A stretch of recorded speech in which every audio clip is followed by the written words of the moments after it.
Going to start soon. There it is. So welcome everyone to another installment of Kosher Salt, story time for these times.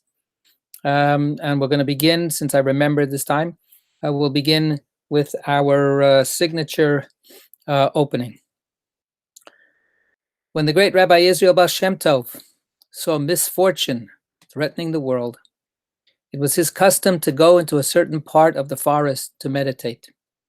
There he would light a fire, would say a special prayer, and the miracle would be accomplished and the misfortune averted. Later, when his disciple, the celebrated Maggid of Mezrich, had occasion for the same reason to intercede with heaven, he would go to the same place in the forest and say, "Master of the universe, listen. I do not know how to light the fire, but I'm still able to say the prayer." And again, the miracle would be accomplished. Still later, Rabbi Moshe Leib of Sasov, in order to save the people once more, would go out into the forest and say, "I do not know how to light the fire. I do not know the prayer, but I know the place, and this must be sufficient." And it was sufficient. And the miracle was accomplished, the decree was averted. Then it fell to Rabbi Israel of Rishon to overcome misfortune. Sitting in his armchair, his head in his hands, he spoke to God.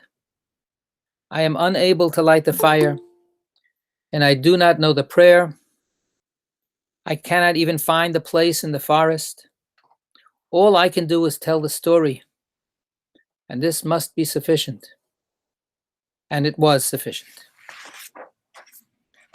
So Rabbi, today, can you close the blinds behind you because it keeps making you very dark? oh, I forgot.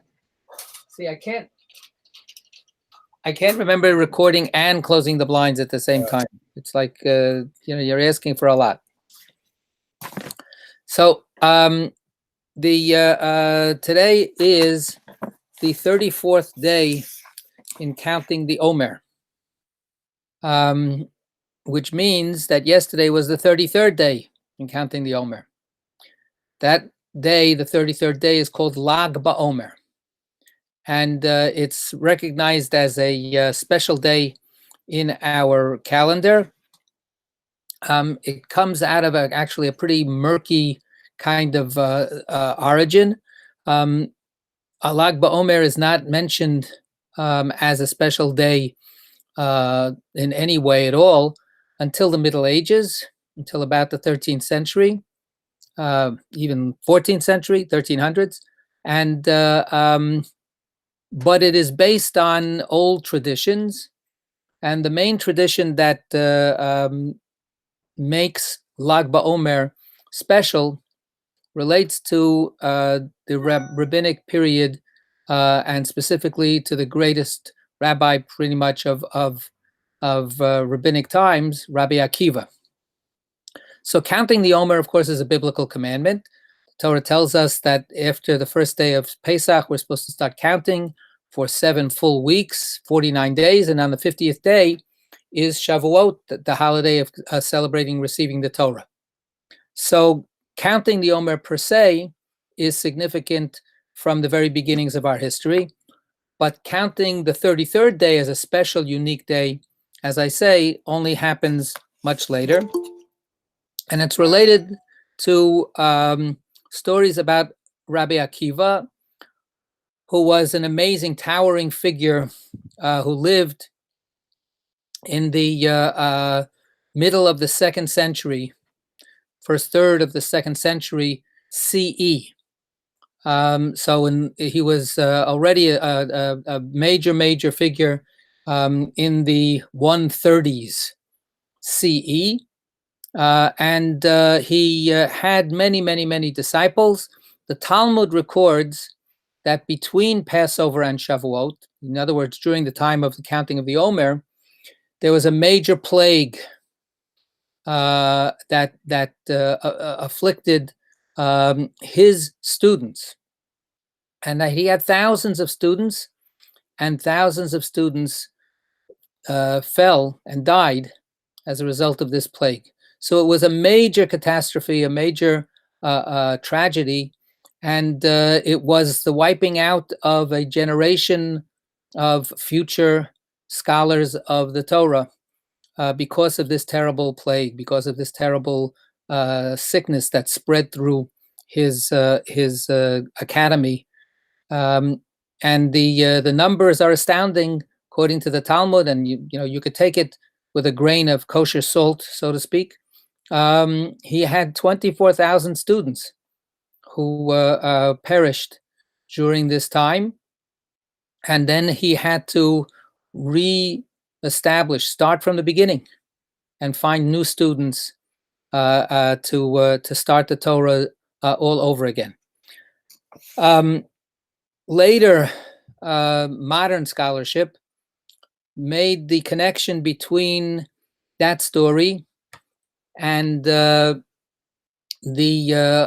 other parts of his life that we know about, and that was that he was a major supporter of Bar Kokhba. Bar Kokhba was Simon Bar Koziba, who was a military leader who led a revolution against the Romans at this time. And he almost succeeded, but eventually he was thoroughly defeated, and the revolution was brutally stamped out. And some modern scholars put two and two together. Rabbi Akiva was on record as considering Bar Kokhba the Messiah. He thought that Bar Kokhba's revolution was the beginning of Messianic times, and Bar Kokhba was going to win, and he was going to become the leader of the Jewish people and bring a revolution to the world. Tragically, of course, Rabbi Akiva was wrong. And the plague story that we have in the Talmud, some modern scholars understand to be a kind of a retelling of the fact that his students were, because of their teacher's great advocacy for supporting Bar Kokhba, his students were the soldiers that Bar Kokhba had, and they weren't wiped out by a germ. They were wiped out in battle. So these are all speculations, and we don't know all of those facts to put them all together. Why is the 33rd day special? According to later tradition, the plague stopped on the 33rd day. The 33rd day of the Omer is when the decimation of the ranks of Rabbi Akiva's students that was going on ceased. And some people say it ceased, period, and other people say there was a respite. If we want to use our own current way of thinking, there was this, everybody was able to come out and feel okay, but then there was a second wave afterwards that hit again. But at least on the 33rd day of the Omer, the people looked around and they said, "Look at that. We're healthy. We're not dying, and everything is okay." So that became marked for the last few centuries as a special day, and then it became a day that many other traditions were added to make it special. Anyway, in honor of that that day, that was yesterday, and the basic traditions that come from it, I thought it might be appropriate today to share some stories about Rabbi Akiva himself. And that's who we're going to hear a couple of stories from traditions in the Talmud, and then if there's time, we'll go to a later legend that was added to these stories.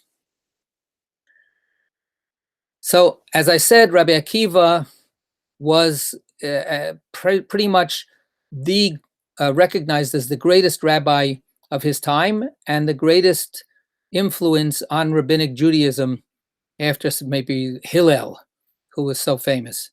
And the rabbis begin their story with looking back at how Rabbi Akiva began. Who was this man who became so exemplary and so special? So we have two origin stories that I'm going to share with you. So here's the first one. What were Akiva's beginnings? It is said, up to the age of 40, he had not yet studied a thing. One time, while standing by the mouth of a well in Lydda, he was a shepherd, he inquired, "Who hollowed out this stone?" So he was standing by the well and he saw that the stone in front of the well had eroded and had become sort of indented and smoothed away and had worn away. And he looked at this stone and said, "How did that happen?"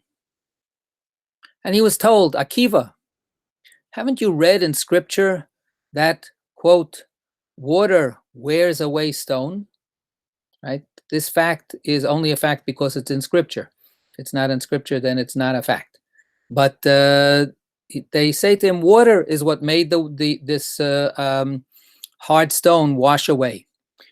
It was water from the well falling upon it constantly, day after day.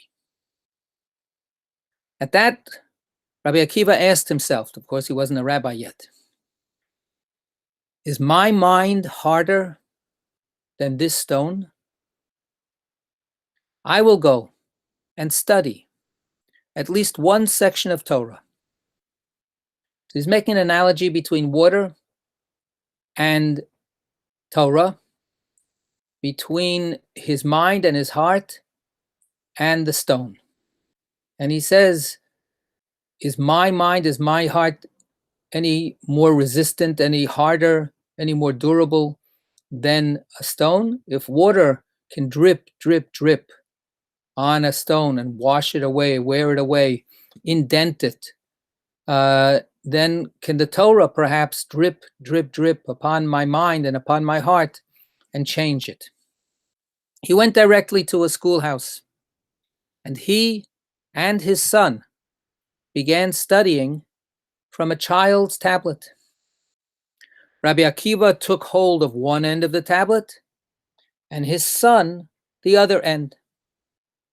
The teacher wrote down Aleph and Bet for him, the first two letters of the alphabet, and he learned them, Aleph through Taf, all the letters, and he learned them.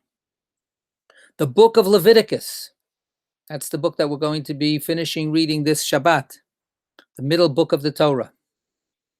He learned it.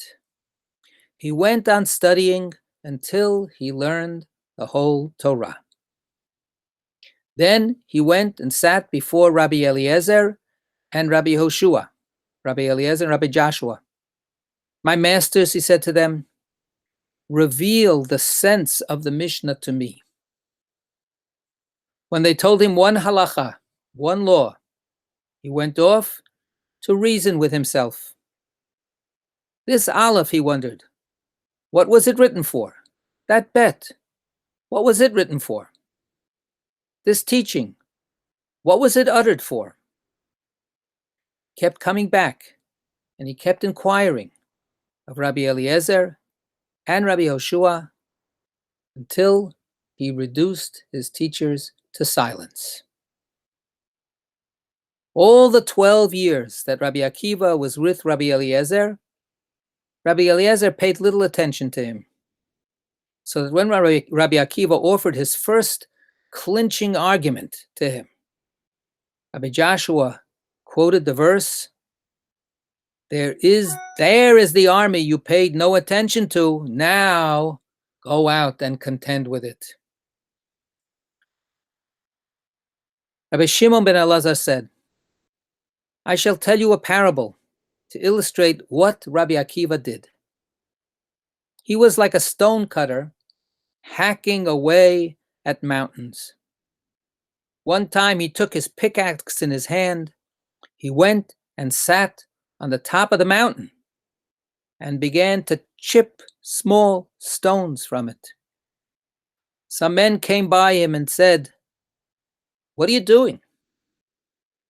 And he answered, I mean to uproot the mountain and cast it into the Jordan. Can you possibly do such a thing? Yes, I can. He continued hacking away until he came to a big boulder. He placed an iron claw under it, pried it loose, uprooted it, and cast it into the Jordan. Then he espied another, even bigger boulder, placed an iron claw under it, and cast it into the Jordan. And he said, "Your place is not here, but there." Rabbi Akiva had to perform such uprooting of big boulders with the instruction of Rabbi Eliezer and Rabbi Yoshua. In keeping with the verse, he falls to work upon the flinty rocks. He turns mountains up by the roots. He carves out channels through the rock, and his eye beholds every precious thing. Each day, Rabbi Akiva would gather a bundle of twigs. Half of it he would sell to provide food for himself,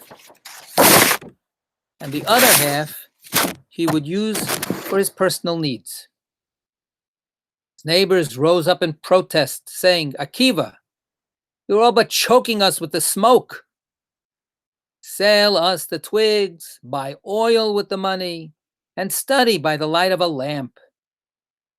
But he replied, "I find many uses for the twigs. To begin with, I study by the light they give. Then I keep warm by their heat. And finally, I sleep on some of them." It was said, before Rabbi Akiva departed from the world, he owned tables made of silver and of gold. He even ascended his couch by a stepladder made of gold. His wife used to go out shod with golden sandals and wearing a golden tiara. "Master," his disciple said to him, "you put us to shame before our wives by what you are doing for her." He replied, "Much suffering did she endure with me for the sake of the Torah." The continuation of that story is told of Rabbi Akiva, who had a Jerusalem of gold made for his wife, Yerushalayim Shel Zahav. Some of us have heard of that classic Israeli song, Yerushalayim Shel Zahav Shel Nechoshet V'Shel Or. Jerusalem of gold. It comes from this story. The phrase comes from this story. It means a kind of a necklace with an image of Jerusalem that was made out of gold. So a luxury item. He had a Jerusalem of gold made for his wife. When the wife of Rabban Gamliel, one of the great rabbis, the leader actually, the official kind of chief rabbi of the time, so she was envious of her. She went to her husband and said so. And he replied, "Would you have done for me what she did for her husband?" She used to sell the braided locks of her hair and give him the money so that he could occupy himself with Torah. So this is one set of beginning stories, origin stories about Rabbi Akiva. They present him as a mature man. He's 40 years old and totally illiterate. And then he has a moment of revelation, a kind of epiphany at the well of the watering hole where he's taking care of his flocks. And at that point, he has this decision: maybe I can change. Maybe I can be something else. Maybe my whole future is not literally written in stone as it is now. Something can be different. And he takes this step by step, micro step by micro step path. And in the beginning, he's sitting there with little kids. He's sitting there with his own son. And just as his own son is first learning the alphabet, he's no further advanced than his own child. And he has to study the alphabet. And they have to share a chalkboard together to write the letters and to learn how to understand what the alphabet is. And then he makes more progress and more progress. And as the imagery does it, has it, he's chipping away. He's chipping away. But he is somebody who becomes Rabbi Akiva. After years of learning one more word, one more law, one more sentence, putting them together, he goes off and he starts thinking about them, and he delves deeply into what they must mean until he becomes a giant in his own right. He astounds his teachers, and he becomes a great master. Economically, we have another kind of path that he goes through. He starts off dirt poor. He has to make use of the twigs that he gathers to multiple purposes, right? He needs it to study with. He needs it to keep warm. He needs it to sleep on. He's completely impoverished, but by the end of his life, he is a recognized leader of the Jewish people. People are showering him with gifts. He is also involved in a special relationship. We get introduced to at the end of the story to how special his relationship is with his wife. So that's another set of stories that are recorded, and I want to share them with you as well. So here's how this story begins. Rabbi Akiva worked as a shepherd for Kalba Savua. Kalba Savua was one of the most wealthy men in Jerusalem. And he had lived through the destruction of Jerusalem, the destruction of the temple. He had been feeding and supporting the Jewish population in Jerusalem during the time of the siege in 70 CE.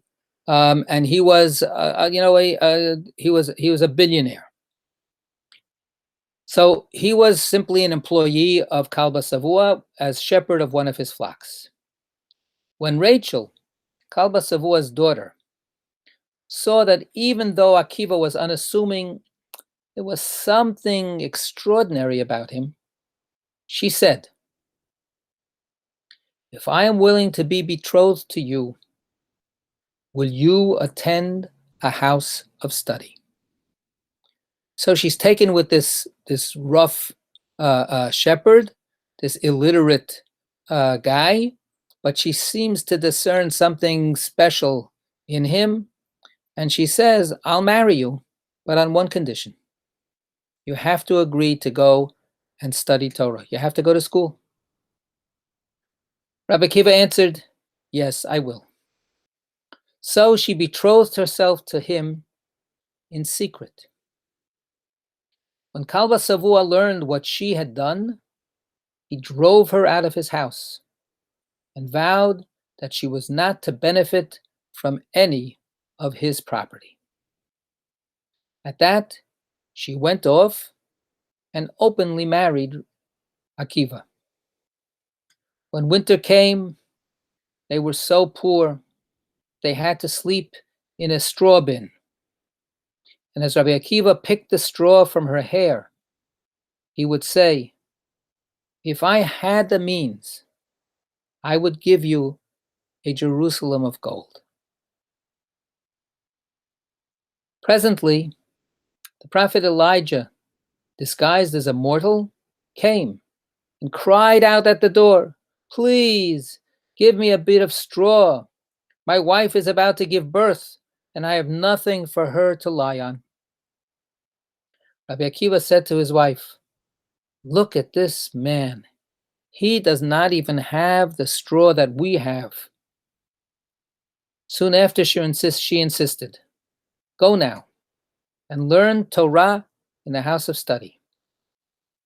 He went away, and for 12 years he sat in a house of study in the presence of Rabbi Eliezer and Rabbi Hoshua. At the end of 12 years, he arose and returned to his home, bringing with him 12,000 disciples. Everyone went out to meet him. When his wife heard of his arrival, she too went out to meet him. Her neighbors said to her, "Borrow some clothes, put them on, make yourself presentable." But she replied, a verse from Proverbs, "A righteous man will recognize his loyal creature." When she came near him, she fell upon her face and was about to kiss his feet.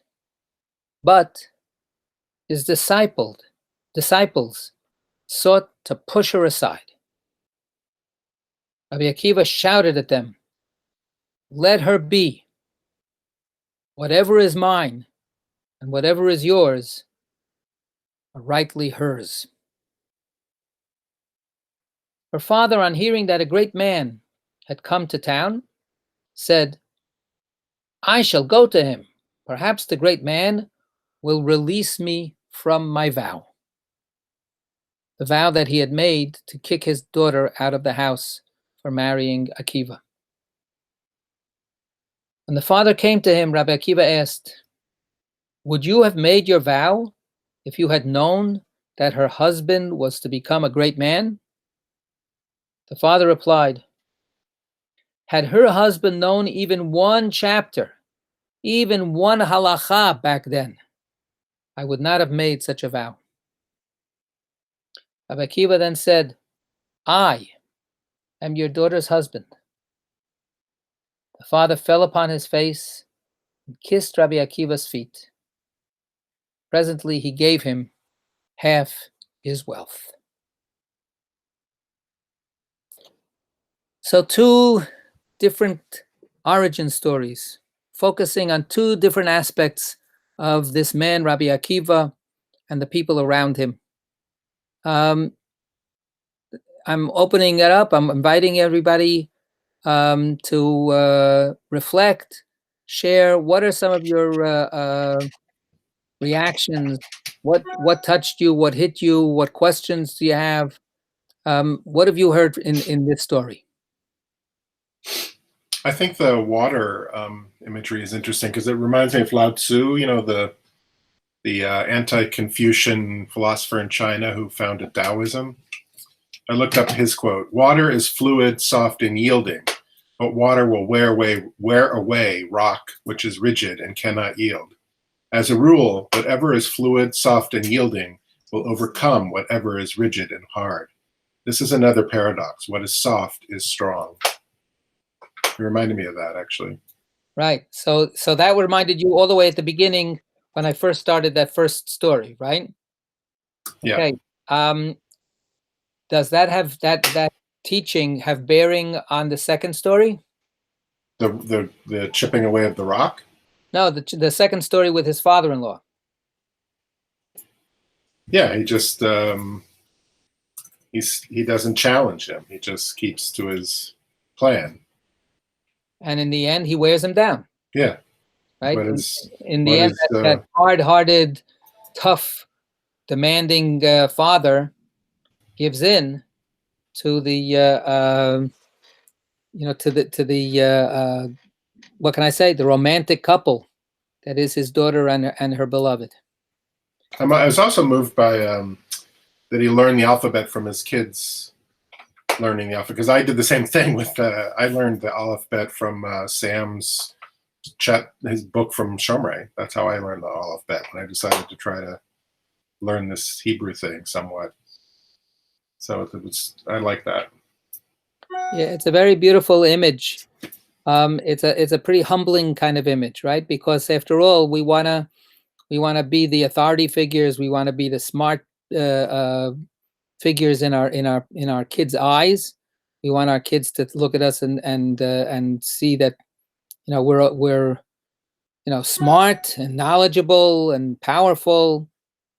And here is Rabbi Akiva, getting down, sitting, on his tuchus next to his son, and starting from the same place of utter ignorance, and trying to see what he can do.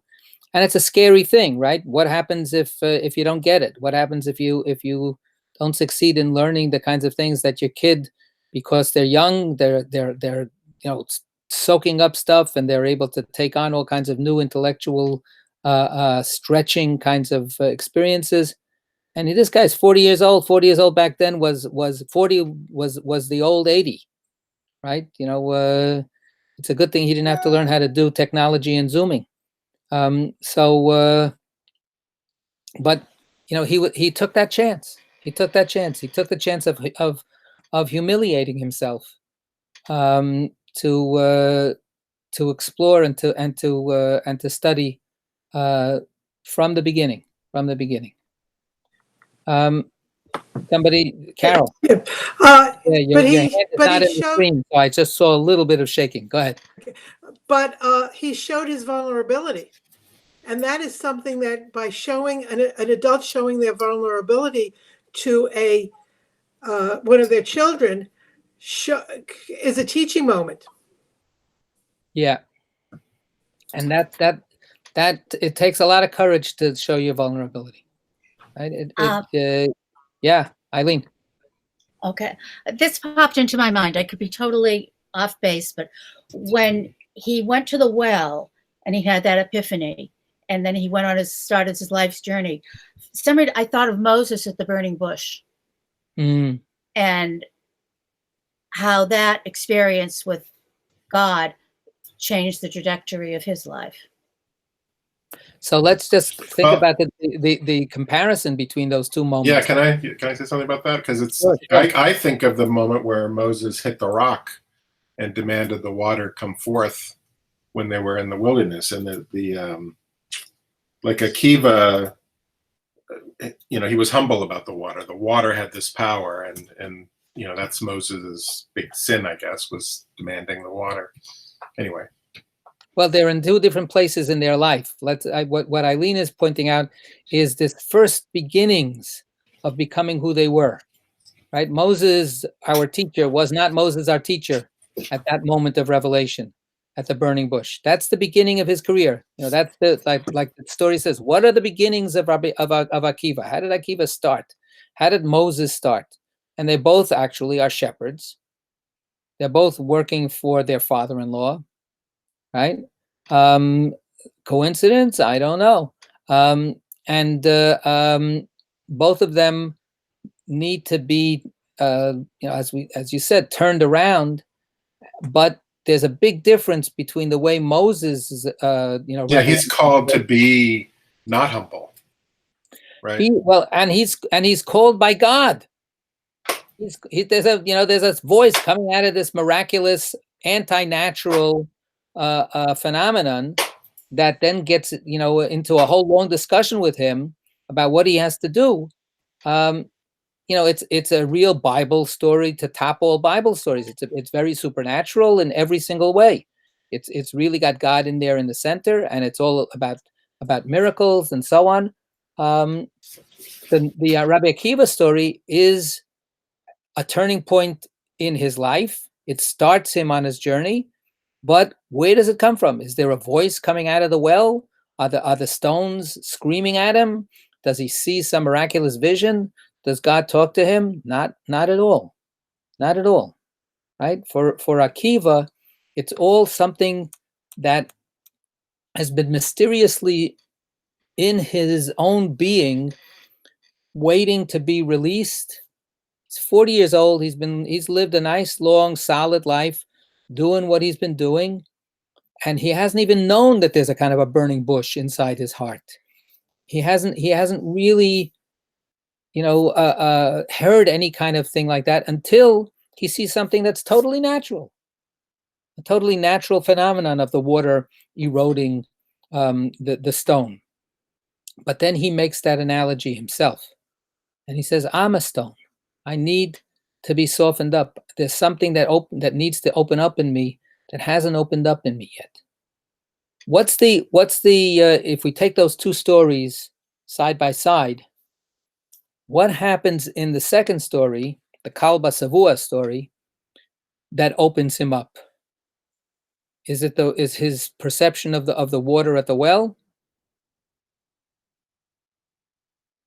What changes his life? Yeah, Meredith. In the second story, it's meeting Rachel, and she's the one who is kind of the instigator of, if you go and study Torah, then you can marry me. Right. The love of a good woman. Right. Right. It's the classic story. It's the classic story of this kind of like, not criminal, but an outlaw, right? A wild guy, hasn't made anything out of himself.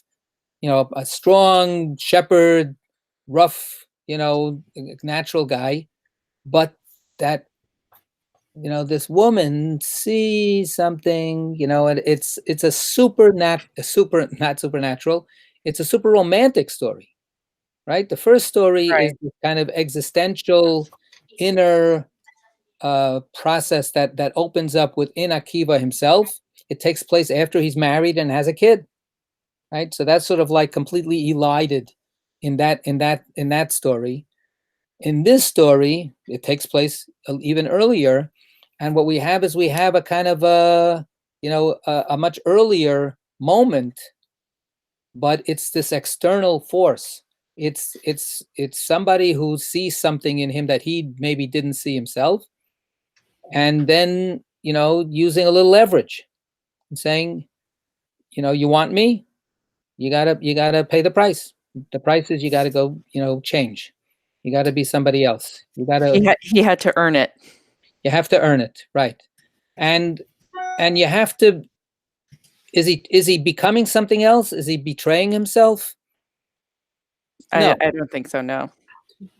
Right? He actually, it's Rachel who teaches him who he really can be. Right? It's Rachel who puts him on a path where instead of sort of quote unquote wasting his life, he finally can become the person that he really, really has the potential to be. So it's that love between two human beings that ends up turning him on to the Torah, right? It's not his own spiritual yearning per se, but maybe that's part of, I don't think that we have to make it a complete contradiction. These are mysterious forces. The way people are, people are complicated. I'm beginning to discover that. She's like Jacob's Rachel a little bit. Like she makes the man a little bit. Makes a man out of him, right? So except again, let's take that as a comparison. Jacob impetuously kisses Rachel right the first time he sees her, and then he goes to his father-in-law, his future father-in-law Laban, and he says, "I really love your daughter. I want to marry your daughter. What do I have to do to marry her?" And his price is not go become patriarch Jacob. His price is, work for me for 7 years and be a cheap labor for me. So here it's actually a sort of a reversal, right? Here he's the shy, strong, silent type guy. Mm-hmm. And then Rachel takes things in her own hand and says, boy, if I wait around for this guy, forget about it. I'm gonna shake him up a little bit. But and she makes a man. She makes a man. Can you hear me, Rabbi? It's Josie. Now I can. I can't see you. You look like you look very like sickly, green stripes. Yeah, I know. There's something wrong with the picture because I can't see you either. Yeah, I think it's your. Are you on an iPad, Josie? I think it's your iPad. I'm on a Google Chromebook. Oh, I think it's a hardware problem. Okay, but I thought that was the most beautiful romantic story of the two of them. A real love story. It's a real love story, absolutely, and it goes through. We have it a little bit in the first story, where we see where everybody extols his wife when that story is not mentioned by name. Look at how dedicated she was. Look at how devoted she was. Other people's wives are jealous about how nice and generous Rabbi Akiva is with his wife, and the husband's answer. Well, if you had actually sacrificed so much, then you'd be getting out that kind of recognition as well. But it's a kind of a if from the outside that's the way they're talking about it. The second story has these little moments of really touching, tender, loving between the two of them. And of course, Rabbi Akiva is being humanized here, because in a patriarchal, system, of course the women are emotional and loving and so on. That's their job, right? But to make Rabbi Akiva, the guy, The into emotion. tender, it's such an astounding story. It's beautiful to, this is like the umpteenth zillionth time that I've read this story. Yeah. But the idea of him picking the straw out of her hair, Mm. they wake up in the morning, they have nothing to sleep on. They jump into the barn, where there's a bunch of straw that's all in a bin that they're going to need for the animals, and that's where they end up going to sleep together. And in the morning they got to clean themselves off, and he's picking out the hair from his beloved's he's picking out the straw from his beloved's head and saying, I wish I could beautify you, the way the rich people do it. I wish I could buy you a beautiful piece of jewelry. The best I can do is make sure that this little piece of straw is not stuck in here. But there's such a softness, there's such a gentle, beautiful kind of communication there. Very, to be mistaken about this kind of what can I say, stereotype. It's very modern. It's a very modern kind of image. We could imagine something like that in a modern movie as a kind of a scene to show us that these two people love each other. This is a picture from over 1,500 years ago. That same kind of human touch, that same kind of just like really private. It's a private moment, right? It's deliciously and delightedly, not delightfully, delightedly related by the storyteller feels good about saying this piece of the story. Storyteller, feels how nice it is to be able to say that two people can be loving like that to each other. Then we get the next. Rabbi? Yes, who's speaking? It's Meryl. Yeah. It's not exactly the same, but this very loving, sort of private thing reminds me of a story my father used to tell me. I think it's a well-known story about a married couple. I suppose they were married. The woman had beautiful long hair, and she wanted a beautiful comb for her hair, like an ornament, but they didn't have any money. And she wanted to buy him a watch. I think this is an O. Henry story. Yeah. She wanted to buy him he wanted a watch, but they couldn't afford that either. So, unbeknownst to each other, she cut her hair and sold it so she could buy him a watch. And Thank you, Eileen. He's got rid of the watch so that he could buy her a comb for her hair. Right. Which is sort of a very sweet story. Right. So here we are with the antecedent. Apparently, O. Henry was a Talmud scholar, and knew this story. Talmud scholar. And there you are, and you are too. That's right. No, I said an Irish Talmud scholar. An Irish Talmud scholar, right? Actually, one of the chief rabbis of Israel, Rabbi Yitzchak Herzog, was originally the chief rabbi of Ireland before he became the chief rabbi of Israel. And then his son became a big army general and then an ambassador to the United States. But they started out they started out in Europe. He started out in Europe, but then when he ran away from Europe, he ended up being the chief rabbi of Ireland. So and one of his balabatim was what's his name, from Leopold Bloom, from whatchamacallit, Ulysses. So that's a joke. Anyway, so but the story has these disciples in it, right? Both stories, reflect the fact that eventually Rabbi Akiva becomes a hugely popular and significant teacher. If we jump from his beginnings, And what's the kind of picture that we have of his disciples? We have a couple of moments when they appear in the story. They didn't treat her very nicely. They didn't think she was important. They Right. kind of Yeah, pushed it seems like they're young, like Huh? not wise. Right. So in the first story, you hear that? Was that was weird. in the first I was story, afraid she was going to have to cook for 12,000 disciples. you just add a little more water. That's all.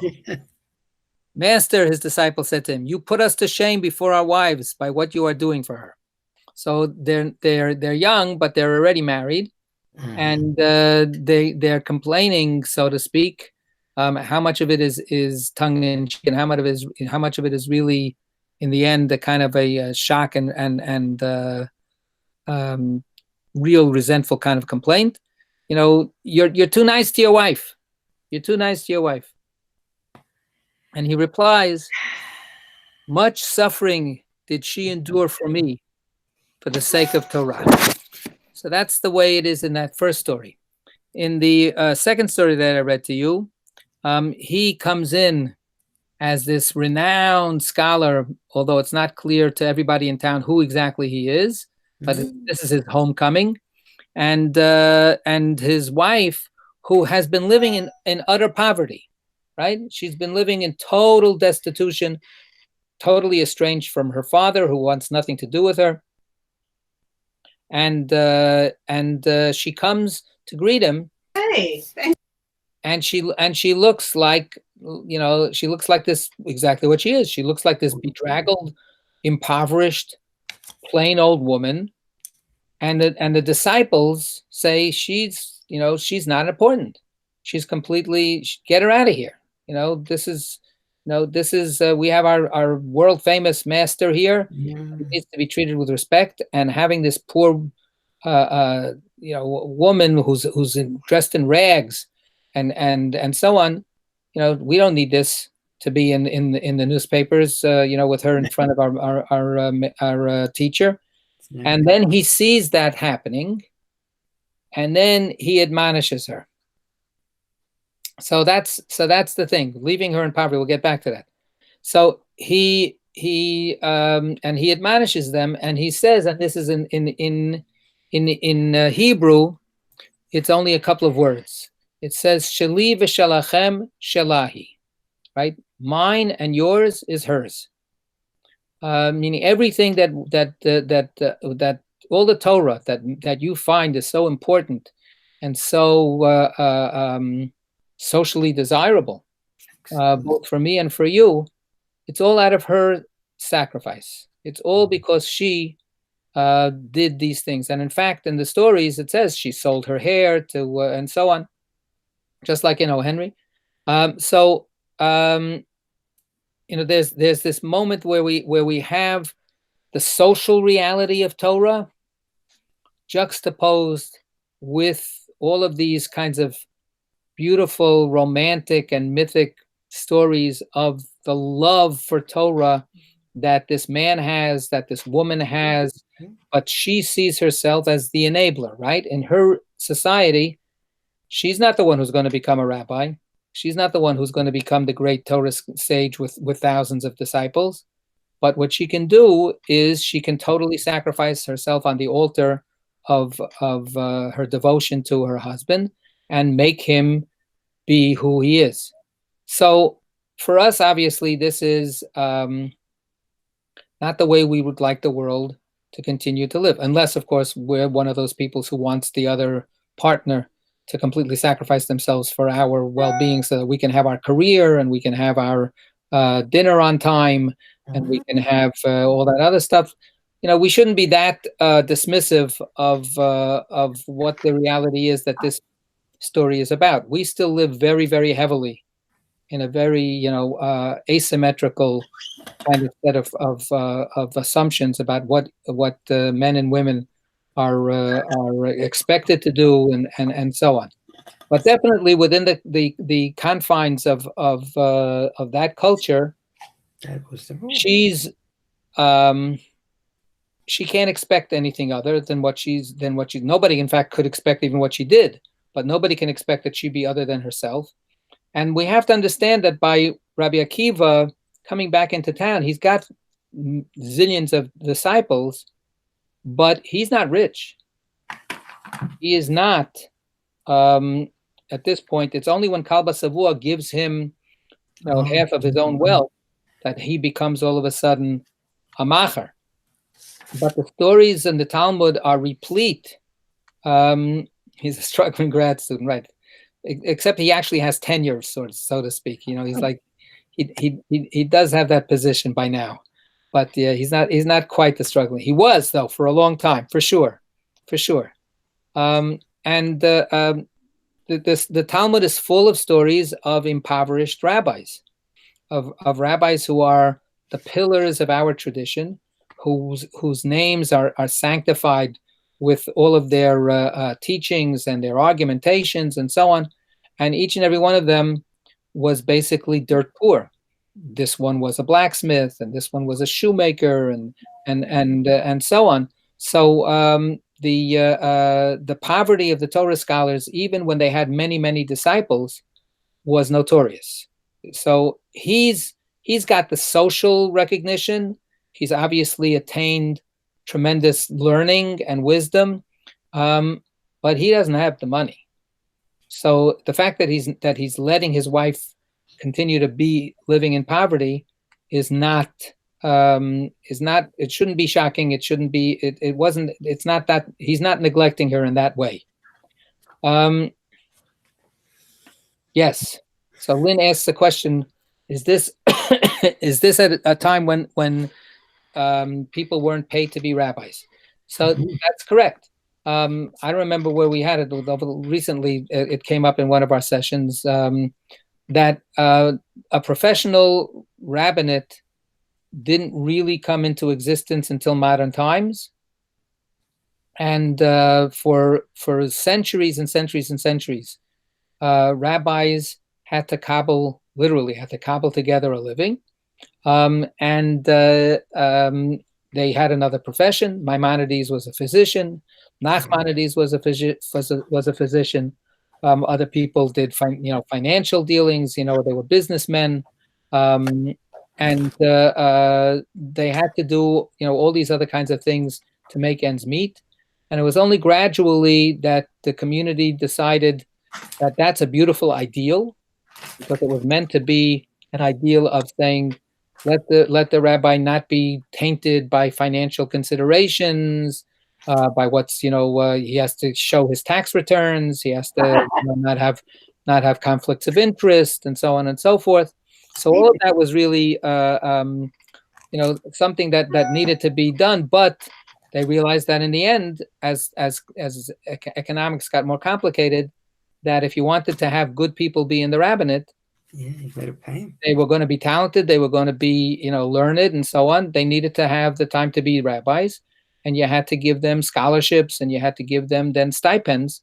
So the stipends are, as I've mentioned before, in other places, the salary for a rabbi is understood to be permitted because it is a payment not to pursue another career, right? So the rabbis are being paid. Of course, by now, my Shomrei contract doesn't have that clause in it. But the reason we're paying you is so on and so forth. But back in Europe, it was in many places it was called schar batala. It was paying you not to work. So if you don't want me to be a lawyer, and if you don't want me to be a world-class epidemiologist or something like that, then you gotta pay me to have some kind of livelihood. So yes, so the reality that we're talking about here is before any of that actually happened. What else can we relate to in these two stories? I think that and I just want to say that theme also about rabbis abandoning their wives for long periods of study is also a motif that we find in the Talmud, and sometimes to tragic results. This is a happy ending result, but in other places, it's recognized actually to put a strain on the family, to put a strain on the relationship, and that it's not always such a great idea. And some rabbis are parts of stories that put them in a critical light for ignoring their families and their spouses, especially for the sake of their studying Torah. And again, this is not unique to this particular milieu. People who are dedicated to their own passion in whatever that might be sometimes end up not being able to do two things at the same time. They're not able to sustain a healthy relationship with a partner, and with a partner and with their children, perhaps. They can't put it all together in that same way, and it's very sad. Some people sacrifice everything for their work, for better or for worse. I want to point out one last thing. We have only a couple of minutes, and that is Rabbi Akiva is known in these stories. We have him as this towering figure of creative understanding of Torah. He's always asking questions. He's astounding his own teachers, and then he becomes the teacher par excellence.